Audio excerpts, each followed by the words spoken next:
Well guys, this review has been a long time coming, and I didn't want to make you wait any longer than you already had, especially for a game that came out roughly a month ago. Hey guys, Drak here, and today we're going to take a look at a third-party effort for Nintendo by Monolith Soft, one of my favorite companies when it comes to RPGs. So without further ado, let's get into this review of Xenoblade Chronicles X for the Wii U, and see what it's made of.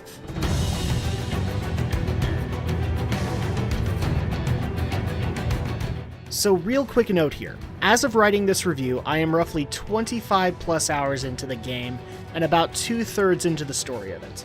Yeah, December this year was pretty hectic for me. With the holidays coming and me wanting to spend time with my family, plus getting sick halfway in, most of my efforts went into finishing the year's work, but also getting this review out. So with that said, let's get into it.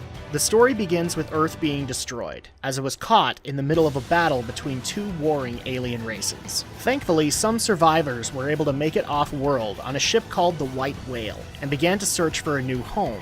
But tragedy strikes as one of the alien species finds them and seriously damages the ship. Now they need to make landfall on the planet called Mira. And that's literally how your story begins, as you create a character and start the story by being rescued from your escape pod by Elma, a mysterious woman working for the military here on Mira. You then discover the environment you're in, and the stakes humanity now has in front of them, as wild indigens the size of skyscrapers come into gaze, as well as the human capital on Mira called New Los Angeles. When you finally get into New LA, you are asked to join Blade, which is an organization that helps with the needs of the citizens in whatever way they can, from discovering the world of Mira, to preventing indigent attacks on New LA, to discovering artifacts and lost pieces of the White Whale. After joining Blade, you are then let in on your true goal, as you need to find the Lifehold, basically a hub of escape pods with humans still in cryosleep that need to be rescued. This becomes the priority of the story, as new enemies surface that are also looking for the Lifehold, but to destroy it along with the rest of humanity on Mira, and it's up to your team to stop them. Now, while on premise that story might be enough for what this game is trying to be, it also has a problem with it, as Monolith Soft is known for having sometimes very slow-to-build RPG storylines, which tend to make them, well, boring at the beginning, but have a lot of payoff at the end. In the case of Xenoblade Chronicles X, it was too slow for me, as after 2/3 into the plot, it didn't feel like I was anywhere near a payoff. This made each new chapter a real uphill battle for me, as I wanted questions answered, and in true Monolith Soft fashion, I would just end up with one question answered and about 20 new ones, and in the long run, it just didn't feel worth the effort I was putting into the story.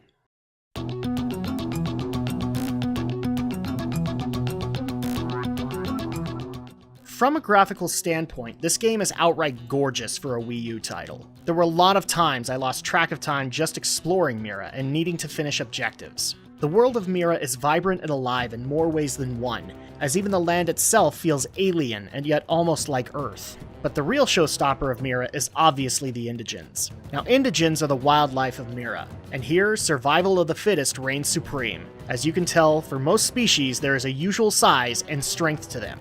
But then there are huge versions of that species who clearly ate their Wheaties in the morning and are either just plain bigger than their families, or just plain nastier and will attack anything that walks into their territory, big or small. This helps with the feeling of being a fish out of water here on Mira, and adds to the tension the story is trying to provide by not only giving you a sense of dread, but also curiosity, as you want to discover every nook and cranny to see what comes out. Even New Los Angeles, while being the last bastion of humanity here, it also gives a sense of size, as not only does it look like humanity has advanced to being a spacefaring civilization, but the city has been built from a big chunk of the White Whale, which just helps with trying to envision the size that ship had to be before it crashed. All in all, this just serves the themes, as you feel like a small ant stepping out into a larger world.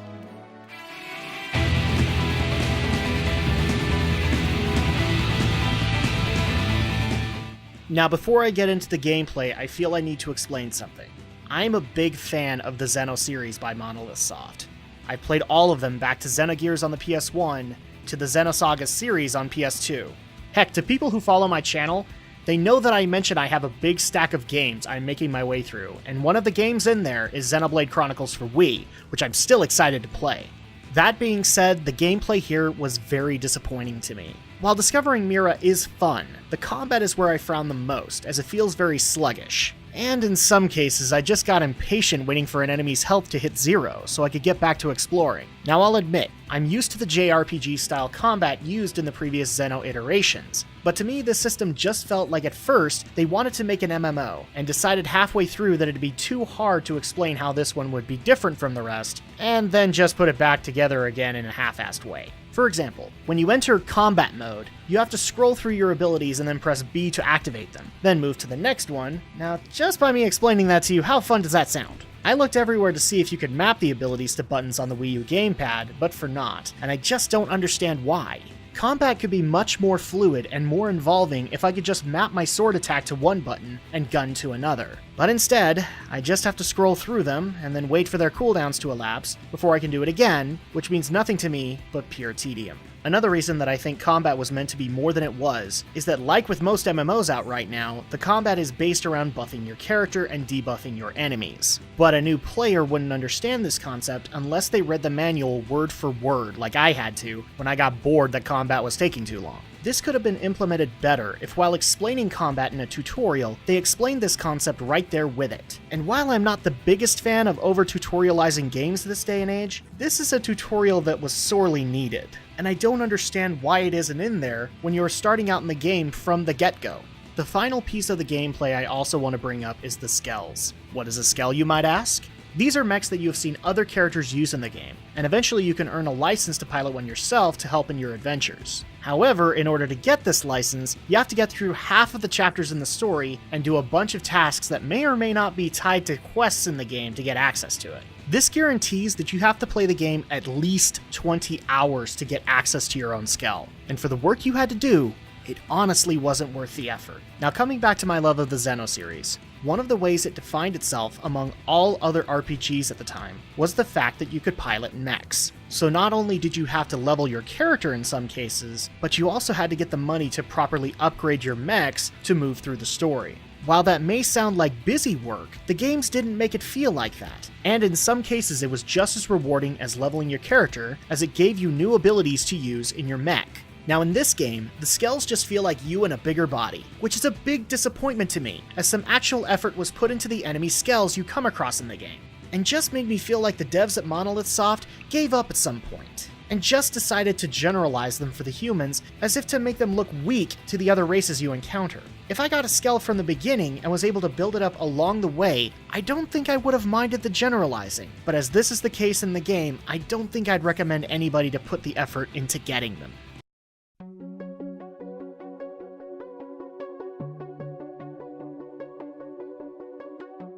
Okay, so this is the part of the review I'm dreading, because if there was anything that annoyed me more in this game, it was the sound design. While the music is good when you're out in Mira and does a great job of immersing you in the environment, New LA can say the same to me. I hated going back to New LA to turn stuff in, because I would always have to listen to the same two lousy repetitive tracks there.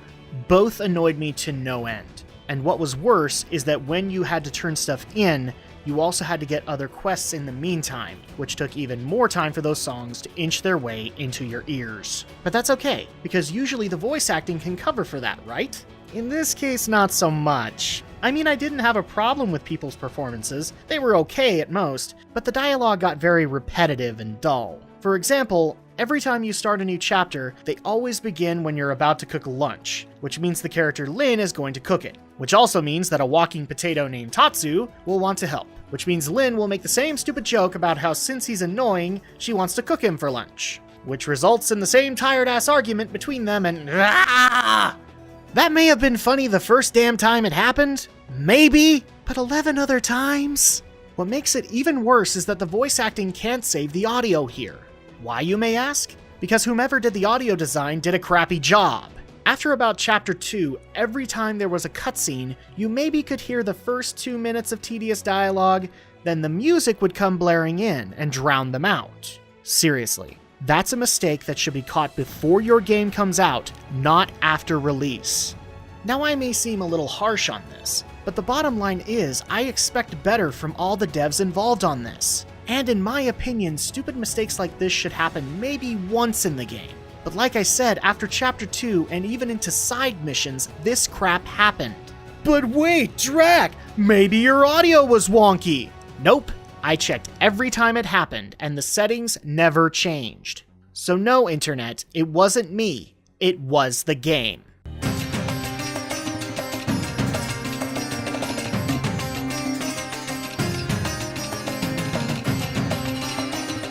Okay, so rant over. Let's get into whether or not this game is replayable. And in half a way, I would agree that it does. There is a lot to do in this game, especially with the various assignments that can come in via the mission board outside Blade HQ. However, that seems to be the most of it, and that's kind of disappointing to me. What I mean is, when you start the game, you create a character like you do in most RPGs. However, where Xenoblade encourages being able to try new classes and roles within Blade itself, it doesn't really do so in the gameplay. From what I could tell in my playing, if you got good at a specific class, then it was in your best interest to stay in that class. The main reason being, as soon as I swapped to another class, it felt as if I had gone back to level 1. I was significantly weaker than my party, which in turn led to monsters taking more time to kill.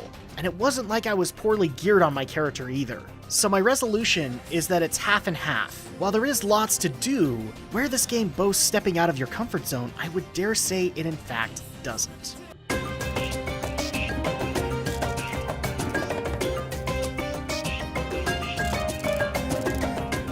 Well, all criticism aside, can this game come together to be an awesome experience? For the most part, I would agree it can. With the gameplay and visuals working together to help immerse, it does tend to take your mind off the problems. And for as much as I harped on the audio, there are a lot of moments that it helped to bring the experience home. But like with replay value, it's half and half, because once a problem sets in, it is noticeable, and it does take you out of the experience. This prospect is sad to me, because I can tell this game holds a lot of potential, and when I see so many little problems coming together to hurt the experience this game creates, it makes me really wonder what held its potential back, and what was the game I could have gotten had these problems been fixed. Okay, so before you get out your pitchforks and start writing your hate comments, I want you to keep a few things in mind. First and foremost, as of this video, I have not finished the story, and I do wish to reserve the right to come back to this after I have, to see if the outcomes redeem some of the bad aspects. Second, is that I don't absolutely hate this game. I do think it has potential, but sadly I do think it's an average game, which given all the other RPGs out there, doesn't help Xenoblade stand out amongst them. And as a fan, I want this franchise to succeed. Now with that in mind, I give this game a 5.5 out of 10. It's not bad, but it's not good either, it's just in the middle. And that's going to do it for my review of Xenoblade Chronicles X. In the meantime though, if you liked what you saw or you had problems with it, feel free to leave a comment below, as I do read them and I do appreciate your opinions and your criticism. And also feel free to leave a like and subscribe to my channel, as I do have a lot of other content that I put out, like my Let's Plays of Final Fantasy games or modern games with my wife. I also do a podcast called Geek News, Reviews, and Opinions, which goes into the weekly events in the geeky world, whether it be movies, TV, video games, you name it, we cover it. But as for me, I will see you guys next time for the next review.